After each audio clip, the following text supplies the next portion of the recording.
ምዕራፍ 7 ብለን የምናየው ደግሞ የመስቀል ጦርነቶችን ነው። የመስቀል ጦርነት ቅዱስ ጦርነት ተብሎ የሚታወቀው ማለት ነው። ከ1054 ጀምሮ ደግሞ እስከ 1305 ዓመተ ምህረት የነበረውን የመስቀል ጦርነቶች ብለን እንጠራለን። በዚህ ዘመን ላይ የመስቀል ጦርነቶች ተብሎ በጣም ብዙ ጦርነቶች ወደ 8 ጊዜ ጦርነቶች ተደርገው በጣም ብዙ ሕይወት ጠፍቷል። በጣም ብዙ ንብረት ወድሟል። ብዙ ክሳራ ደርሷል ዓለም ላይ ማለት ነው። የመስቀል ጦርነት ምንድን ነው? ይህም በ11ኛውና በ13ኛው ክፍለ ዘመን መካከል በአውሮፓውያን ክርስቲያኖችና በሙስሊሞች መካከል የተካሄዱ ተከታታይ ወታደራዊ ዘመቻዎች ናቸው። እንግዲህ አውሮፓውያን ክርስቲያኖች አሉ፣ ሙስሊሞች ደግሞ አሉ። 7ኛው መቶ ክፍለ ዘመን ላይ የተነሱ በእነዚህ ሁለቱ መካከል የተደረገ ጦርነት ነው። ተከታታይ ጦርነት ማለት ነው። በተለያየ ጊዜ የተደረገ ጦርነት ነው። ዓላማው ምን ነበርም? ዋና ዓላማቸው ቅድስት ምድርን መቆጣጠር ነው። ኢየሩሳሌምን ማለት ነው። ኢየሩሳሌም ቅድስት ምድር ሆሊ ላንድ ተብላ ነው የምትጠራው። ኢየሩሳሌምን ከሙስሊሞች ቁጥጥር ነፃ ማድረግ ነው። ስለዚህ ክርስቲያኖች ሆሊ ዋር ክሩሴድስ ብለው የሚጠሩት ስለ ቅድስት ምድር እንታገላለን፣ ቅድስት ምድርን አሳልፈን አንሰጥም፣ እቺ ምድር የክርስቲያኖች ምድር ናት፣ አሳልፈን ለሙስሊሞች አንሰጥም የሚል ነው ያላቸው እንትን ማለት ዓላማ። ክሩሴድ ማለት መስቀል ማለት ነው በላትን ቋንቋ። ስለዚህ ስለ መስቀሉ እንሞታለን፣ እንጋደላለን፣ ስለዛች ሆሊ ላንድ እንጋደላለን የሚል ትርጉም አለው ማለት ነው። የታሪኩን ዳራ ስናይ የእስልምና መስፋፋት ነው ይሄን ያመጣው። እስልምና በጣም በፍጥነት ተስፋፍቶ ሰሜን አፍሪካን፣ መካከለኛውን ምስራቅ እዛ አካባቢ ያለውን መቆጣጠር ሲጀምር እዛ ጋር የምትገኝ ሀገር ደግሞ አለች ቅድስት ምድር የምትባል ማለት ነው። ስለዚህ እሷንም ጭምር ተቆጣጠሩ። ያንን ስፍራ ደግሞ ክርስቲያኖች መልቀቅ አልፈለጉም። የእኛ ናት፣ ይገባናል የሚል ጥያቄ አነሱ ማለት ነው። ከ7ኛው ክፍለ ዘመን ጀምሮ እስልምና በፍጥነት ተስፋፋ። ሙስሊሞች የተቆጣጠሯቸው አካባቢዎች ሶሪያ፣ ፍልስጤም፣ ግብፅ፣ ሰሜን አፍሪካ፣ ስፔን በአንድ ጊዜ እንደ ጎርፍ ነው ያጠለቀለቀው ማለት ነው። ስለዚህ ምንድነው የተከሰተው? ቁልፍ ክስተት እዚህ ጋር የምናየው 638 ዓመተ ምህረት ኢየሩሳሌም በሙስሊሞች እጅ ወደቀች። ስለዚህ ኢየሩሳሌምንም ተቆጣጠሩ፣ ሙስሊሞች ተቆጣጠሩ። ከዛም የሰልጆክ ቱርኮች ተነሱ ማለት ነው። ከቱርክ የተነሱ ሰልጆክስ የሚባሉ ተነሱም። እነዚህ ምንድን ናቸው? በ11ኛው መቶ ክፍለ ዘመን ሰልጆክ ቱርኮች ኢየሩሳሌምን ተቆጣጠሩ። የቤዛንታይን ግዛት ብዙ ክፍሎችን ያዙ። አሁን ምስራቅ ላይ ብለን የምንለው ቤዛንታይን የሚባለው ነው፣ ግሪክን ጨምሮ ማለት ነው። ስለዚህ እዛ አካባቢ ያዙ ማለት ነው። ቱርኮች ምንድን ናቸው? ሙስሊሞች ናቸው። ጦርነቱ ምክንያት የሚሆነው ይሄ ነው ማለት ነው።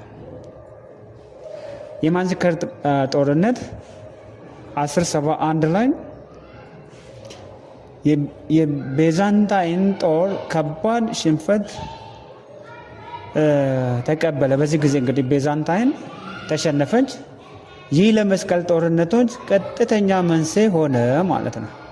ከዚህ በፊት የነበረው ለመስቀል ጦርነት አይደለም። አሁን ቱርኮች መጥተው ሲያሸንፉ እንዴት እንሸነፋለን? ጭራሽ ቦታው የሚገባን ለእኛ ነው፣ ስለዚህ መዋጋት አለብን የሚል ቀጥተኛ ምክንያት ሆነ ማለት ነው። የመስቀል ጦርነቶች ምክንያቶች ይኸው እዚህ ጋር አንደኛም ሃይማኖታዊ ነበረ ምክንያቱ። አንደኛውና የመጀመሪያው ምክንያት ምንድነው? ሃይማኖታዊ ነው። ለምንድነው በክርስቲያኖችና በሙስሊሞች መካከል ጦርነት የተደረገው? ሃይማኖታዊ ምክንያት ነው። ያ ማለት ቅድስት ምድርን ማስመለስ የሚል ዓላማ የያዘ ማለት ነው። ያቺ ምድር ማናት? ኢየሩሳሌም። ኢየሱስ የተሰቀለባት ምድር ናት። ኢየሱስ የተቀበረባት ምድር ናት። ኢየሱስ ሞትን ድል ነስቶም የተነሳባት ምድር ናት። ይህቺ ቅድስት ምድር ናት። ይህቺ የኛ ናት። ሃይማኖታዊ ነው ማለት ነው። ሃይማኖታዊ ነው። ሁለተኛው ምክንያት ደግሞ ወደ ኢየሩሳሌም የሚጓዙትን መጠበቅ። ወደዛች ምድር የሚሄዱ ሰዎችን መንገድ ላይ አደጋ እያደረሱባቸው ምን ያደርጋሉ? እቺ ቅድስት ምድር ናት። ወደዛች ቅድስት ምድር የሚሄዱ ክርስቲያኖች ነበሩ። ስለዚህ በቀላሉ ገብተው መውጣት አልቻሉም። አደጋ ያደርሱባቸዋል። እነሱን ለመጠበቅ ሲባል ምን ማድረግ ነበረባቸው? እዛ ጋ ያለውን ሸማቂ ግዴታ መዋጋት ነበረባቸው ማለት ነው። ስለዚህ ወደ ኢየሩሳሌም የሚጓዙ ክርስቲያኖች ችግር ይገጥማቸው ነበር። ቤተ ክርስቲያን ጥበቃ ለማድረግ ፈለገች። ሶስተኛው ምክንያት የኃጢአት ይቅርታ። ጳጳሱ በጦርነቱ የሚሳተፉ ሰዎች ኃጢአታቸው እንደሚሰረይ ቃል ገባ። አያችሁ፣ ጳጳሱ እንግዲህ የበላይ ስልጣን አለው አይደል? የሚነገረው ከሱ ጳጳሱ የሚናገረው ሁሉ እውነት ነው፣ ትክክል ነው፣ ይሆናል ብሎ ነው ህዝቡ የሚያምነው። ስለዚህ ሄዳችሁ የምትዋጉ ከሆነ እነሱ የኛ ሆሊ ላንድን ወስደዋል። እነሱን የምትዋጉ ከሆነ የምትመልሱ ከሆነ ጠላቶቻችን ናቸው፣ ታሪካዊ ጠላቶች ናቸው። እነሱን የምትዋጉ ከሆነ ለእናንተ የኃጢአት ይቅርታ ይደረግላቸዋል። ሄደው ለሚዋጉ የኃጢአት ይቅርታ ይደረጋል። ሃይማኖታዊ ምክንያቶች ናቸው እስካሁን ያየናቸው። የመስቀል ጦርነትን የሚያስነሳው አንዱ ሃይማኖታዊ ነው ብለናል። ሃይማኖታዊ አንደኛም ቅድስት ምድርን ማስመለስ ነው። ሁለተኛ ደግሞ ጥበቃን ማድረግ ነው ለተጓዦቹ። ሶስተኛ ደግሞ የኃጢአት ይቅርታ ለማግኘት ነው። እነዚህ ሁሉ ሃይማኖታዊ ናቸው ማለት ነው። ሃይማኖታዊ ናቸው። ሁለተኛ ምክንያት ደግሞ ፖለቲካዊ ምክንያቶች ነበሩ። የቅድሙ ሃይማኖታዊ ነው። ሁለተኛው ደግሞ ፖለቲካዊ ነው። የቢዛንታይን እርዳታ ጥያቄ ምስራቅ ላይ ያለችዋ ቤተክርስቲያን ቢዛንታይን አካባቢ ያለችዋ ተይዛለች። በሙስሊሞች ተይዛለች። ስለዚህ ምዕራባውያን መጥተው እንዲዋጉላት፣ ከአውሮፓ መጥተው እንዲዋጉላት፣ ነፃ እንዲያወጧት ጥያቄ ጠይቃለች። ስለዚህ ምንድነው ይሄ ደግሞ ፖለቲካዊ ነው ማለት ነው። የፖለቲካ ድጋፍ ለመስጠት ከዛ መጥተው ቤዛንታይንን እንዲረዱ ቤተክርስቲያንን ብቻ ሳይሆን ቤዛንታይን አካባቢ ያለውን ነፃ ለማድረግ ስለፈለጉ ማለት ነው። ስለዚህም ንጉስ አሌክሲዮስ ኮምኔስ ከምዕራብ እርዳታ ጠየቀ። ይሄ ማለት የቢዛንታይን ንጉስ ማለት ነው። ቤዛንታይን አካባቢ ያለው ንጉስ ምዕራባውያን መጥተው እንዲረዱት፣ ኦልሬዲ እኛ ተይዘናል፣ እናንተ መጥታችሁ ነፃ አውጡን አይነት አግዙን የሚል ጥያቄ ጠይቆ ስለነበረ አንደኛ ምክንያት እሱ ነው ማለት ነው። አንደኛ ፖለቲካዊ ምክንያት እሱ ነው። ሁለተኛ የጳጳሱ ስልጣን። አሁን ጳጳስ ስልጣኑ ትልቅ ነው አይደለም የሚል ሹክቻ ምንድነው? ፖለቲካ ነው ማለት ነው። ሃይማኖታዊ አይደለም፣ ፖለቲካ ነው። ስለዚህ ሁለተኛው እሱ ነው። ሶስተኛም አዳዲስ መሬቶች ብዙ ነገስታትና መኳንንት አዲስ መሬት ለማግኘት ፈለጉ። የያዙትን መሬት ትተው ሌላ ግዛት ደግሞ ማስጨመር ማለት ነው። ስለዚህ ግዛትን ማስፋፋትም ስለነበረ ይሄ ሶስተኛ ፖለቲካዊ ምክንያት ነው። ሌላ ሶስተኛው የጦርነቱ መንስኤም ኢኮኖሚያዊ ነበር ማለት ነው። ኢኮኖሚያዊ ነበር። አንደኛ ሃይማኖታዊ ነው ብለናል። ሁለተኛ ፖለቲካዊ ነው ብለናል። ሶስተኛም ኢኮኖሚያዊ ነው፣ ጦርነቱን ያስነሳው ምክንያት ማለት ነው። አንደኛ ሶስተኛ ላይ ኢኮኖሚያዊ ስንል የኢኮኖሚያዊ ምክንያቶች ደግሞ አንዱ ንግድ ነው። የንግድ መስመር ማግኘት ማለት ነው። የንግድ መስመርን አግኝተው እንደፈለጉ መንቀሳቀስ ይፈልጋሉ። ስለዚህም ምስራቅንና ምዕራብን የሚያገናኙ መስመሮች እጅግ ጠቃሚ ነበሩ። ያ መስመር ደግሞ ተይዞባቸዋል። ስለዚህም በቀላሉ ምን ማድረግ አይችሉም። ክርስቲያኖች ምዕራቡና ምስራቁ መገናኘት አይችልም። ለምን? ሙስሊሞች ያንን መስመር ቆርጠውታል። ስለዚህ ያንን መስመር ማስለቀቅ ስለነበረባቸው ኢኮኖሚያዊ ምክንያቱ አንዱ የንግድ መስመርን ማግኘት ነው። ሁለተኛው ኢኮኖሚያዊ ምክንያት ደግሞ ሀብትና መሬትን ማግኘት፣ መሬትን ይዞታን ማግኘት፣ መሬት መያዝ፣ ከዛ ሀብትን ማግኘት። አራተኛው አራተኛው የመስቀል ጦርነትን ስናይ እንግዲህ በተለያየ ዙር ነው። የመጀመሪያ ዙር፣ ሁለተኛ ዙር፣ ሶስተኛ ዙር፣ አራተኛ ዙር። አራተኛው ዙር ላይ ስንመጣም ከ1096 እስከ 1099 የተካሄደ ነው። 99 ላይ የክሌርሞንት ጉባኤ ተካሂዷል። ጳጳስ ኡርባን ሁለተኛ በፈረንሳይ አሌክሰሞንት ጉባኤ ላይ ጥሪ ያቀረበ። ስለዚህም እግዚአብሔር ምንድነው የሚለው ጥሪው? እግዚአብሔር ያችን ምድር ይፈልጋታል የሚል ነበረ ማለት ነው። ያችን ምድር ይፈልጋታል፣ ቅድስት ምድር ናት። ስለዚህ ምን ማድረግ አለብን? ሄደን ተዋግተን መያዝ አለብን። ውጤቱ ምንድነው የሆነው? 1099 ዓመተ ምህረት ላይ ኢየሩሳሌም በክርስቲያኖች ተያዘች። አሁን ክርስቲያኖች ያዙ ማለት ነው። የሆነ ጊዜ ላይ ይይዛሉ፣ ሌላ ጊዜ ደግሞ ይሸነፋሉ። እሺ፣ በክርስቲያኖች ስትያዝ የተመሰረቱ ግዛቶች ነበሩ። ወደ 4 የሚሆኑ ግዛቶች፣ አንደኛ የኢየሩሳሌም መንግስት፣ ሁለተኛ የኤዴሳ ካውንቲ፣ ሶስተኛም የአንጾኪያ መንግስት እና አራተኛም የትሪፖሊ ካውንቲ የሚባሉ እነዚህ 4 ግዛቶች 1099 ላይ በማሸነፋቸው እነዚህን ግዛቶችን መስርተው ነበር ማለት ነው ክርስቲያኖቹ። ሁለተኛ የጦርነት መስቀል ላይ ከ1147 እስከ 1149 ነው የተካሄደው፣ ለ2 ዓመት ተከታታይ ማለት ነው። ምክንያቱም ነበረ 1144 ዓመተ ምህረት ላይ ኤዴሳ በሙስሊሞች እጅ ወደቀች። እዚህ ጋር የተመሰረተችዋ ማለት ነው። ኤዴሳ ካውንቲ እዚህ ጋር የተመሰረተችዋ ግዛት ከ4ቱ አንዷን ግዛት ሙስሊሞቹ መልሰው ያዙ። ስለዚህ ያችን ግዛት ለማስለቀቅ ምን ሆነ ማለት ነው? እንደገና ወደ ሌላ ዙር ጦርነት ውስጥ ተገባ ማለት ነው። ያኔ የነበሩ መሪዎች እነማን ናቸው? ሉዊስ 8ኛ ከፈረንሳይ፣ ሉዊስ 8ኛ፣ ኮራንድ 3ኛ ከጀርመን፣ ከፈረንሳይና ከጀርመን ነበሩ መሪዎቹ። ውጤቱ ምንድነው የሆነው? ሙሉ በሙሉ አልተሳካም፣ ተሸነፉ ማለት ነው ክርስቲያኖቹ። እዚህ ጊዜም ተሸነፉ። ሶስተኛው የመስቀል ጦርነት ከ1189 እስከ 1192 የሄደ ነው። ስንት ዓመት ነው? ይሄ ደግሞ ለ3 ዓመት የሄደ ማለት ነው። ምክንያቱም ነበረ 1187 ዓመተ ምህረት ላይ ሰላሃዲን ኢየሩሳሌምን መልሶ ተቆጣጠረ። ኢየሩሳሌም ደግሞ ከ4ቱ አንዷ ናት አይደል? አንዷን ግዛት ደግሞ ሰላሃዲን የሚባለው ደግሞ መጥቶ ተቆጣጠረ። አዴሳን ይዘዋል። አሁን እችኛዋን ደግሞ መልሰው ሲቆጣጠሩ ይሄን ማስመለስ አለብን፣ ግዛታችንን መልቀቅ የለብንም የሚል ተነሱ ማለት ነው። እሺ፣ የክርስቲያን መሪዎች የነበሩት ሪቻርድ የሚባል ነበረ። የአንበሳ ልብ ያለው ሰው ነው የሚባለው። የእንግሊዝ ንጉስ ነው። ሪቻርድ የእንግሊዝ ንጉስ ነው። ፊሊፕ ሁለተኛም የፈረንሳይ ንጉስ ነው። ፍሬድሪክ ባርባሮስ የጀርመን ንጉስ ነው። እነዚህ 3ቱ አንድ ላይ ደግሞ መጡ ተጣምረው ማለት ነው። እነዚህ ውጤቱ ምንድነው የሆነው?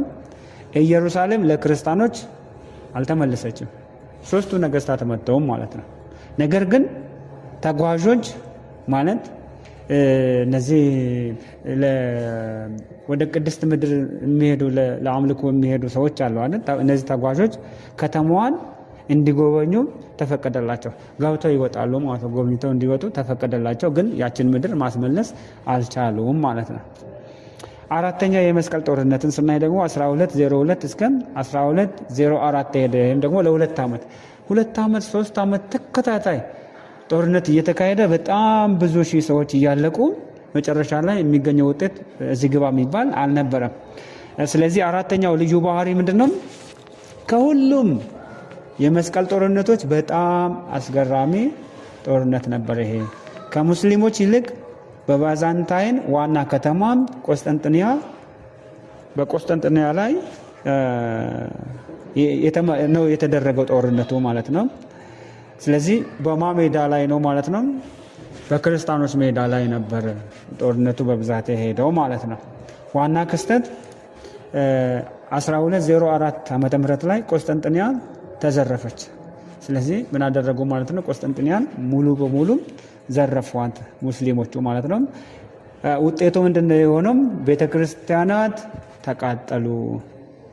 ስለዚህ ቤተክርስቲያንን እያቃጠሉ ንብረትን ዘረፉ ማለት ነው። የጥበብ ሀብቶች ተዘረፉ። የተለያዩ እንትኖች በቤተክርስቲያን የተቀመጡ ለብዙ ነገር የሚሆኑ ነገሮች ተዘረፉ። ምስራቅና ምዕራብ የበለጠ ተለያዩ ማለት ነው። እነዚህ እዚህ ጋር ምስራቅ እየተቃጠለች ነው፣ ምዕራቡ ደግሞ እዛ ሌላ ቦታ ላይ ነው ያለው። ጭራሽ ተለያዩ። በቃ ምንም አላደረጋችሁልንም አይነት ተነጣጠሉ ማለት ነው። ሌሎች የመስቀል ጦርነቶች ደግሞ የሚባሉ አሉ። የልጆች መስቀል ጦርነት የሚባል አለ 1212 ላይ የተደረገ። ምን ማለት ነው? በፈረንሳይና በጀርመን ያሉ ህፃናት ቅድስት ምድርን በተአምር እንደሚያስመልሱ አመኑ። ህፃናት ተነስተው ያችን ቅድስት ምድር እንደሚያስመልሱ። ውጤቱ ምንድነው የሆነው? ብዙዎቹ በመንገድ ሞቱ፣ አንዳንዶቹ ለባርነት ተጋለጡ፣ ተሸጡ ማለት ነው።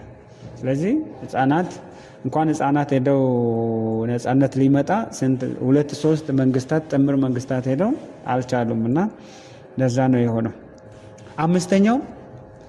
ከአምስተኛው እስከ 8ኛው የመስቀል ጦርነቶች ዘመን ደግሞ ከ5ኛው ዙር 6ኛ 7ኛ 8ኛ ከ1217 እስከ 1270 ዓመተ ምህረት የተካሄዱ ናቸው።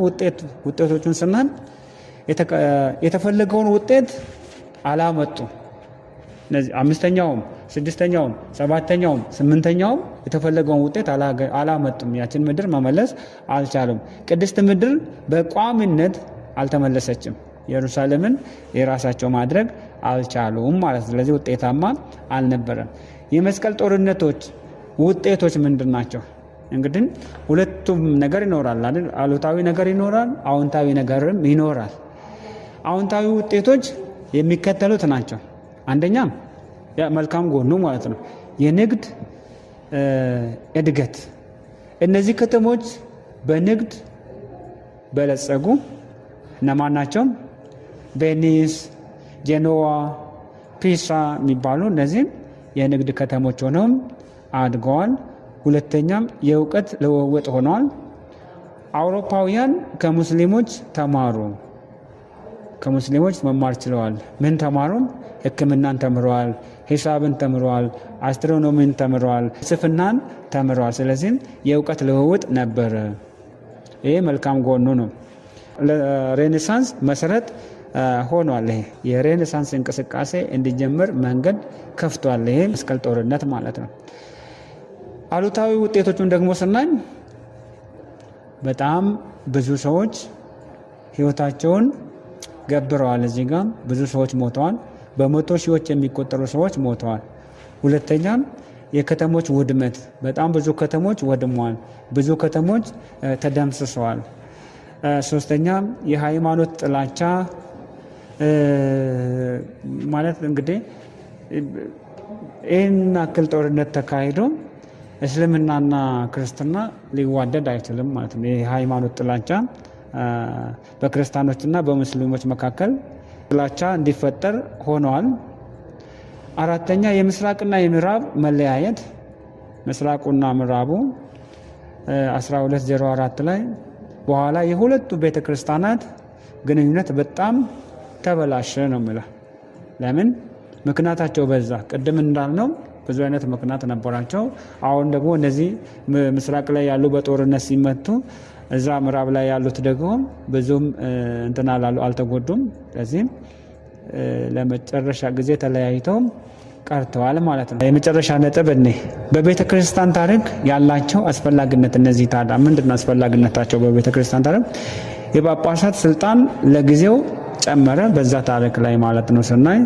በኋላ ግን የህዝብ እምነት ቀነሰ። ለተሐድሶም ለሪፎርሜሽን መንገድ ከፈተ። እንዲሁም ደግሞ ለሬኔሳንስም መሰረት ሆነዋል ማለት ነው።